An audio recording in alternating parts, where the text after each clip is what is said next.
आय 4 के श्लोक 43, 44 और 45 का पूर्ण भावार्थ हिंदी में प्रस्तुत किया गया है। इस मार्ग में बुद्धि की एकता होनी चाहिए। जो व्यक्ति अपने निर्णयों या विचारों में एकाग्र होता है, उसकी बुद्धि स्थिर और फायदेमंद होती है। परंतु जो असंख्य शाखाओं वाले विचारों में उलझा होता है, उसकी बुद्धि व्याकुल और अस्थिर हो जाती है।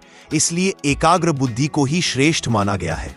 जो लोग विवेक और सच्ची समझ के अभाव में वेदों की शब्दशः व्याख्या में उलझे रहते हैं, वे वास्तव में उस परम ज्ञान को नहीं समझ पाते।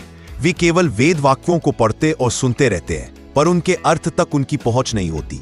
यह स्थिति चिंतनीय है, क्योंकि वे ज्ञान की गहराई से अनभिज्ञ रहते हैं। कुछ लोग कामनाओं से प्रेरित होकर केवल स्वर्ग को ही प्राप्ति का लक्ष्य बनाते हैं। वे जन्म और कर्म के फलों में उलझे रहते हैं और अपने सुखों और ऐश्वर्य की प्राप्ति में लिप्त रहते हैं। उनकी यह प्रवृत्ति सांसारिक और अस्थायी होती है, जो सच्चे आध्यात्मिक मार्ग से दूर ले जाती है। इन श्लोकों में भगवान कृष्ण एकाग्र और विवेकपूर्ण बुद्धि, ज्ञान की वास्तविक समझ तथा भावनात्मक इच्छाओं से ऊपर उठकर कर्म करने की महत्ता को समझाते हैं। वही सांसारिक कामनाओं और बाहरी धार्मिकता की सीमा से ऊपर उठकर जो व्यक्ति ज्ञान के मार्ग पर होता है, वही सच्ची योगी कहलाता है।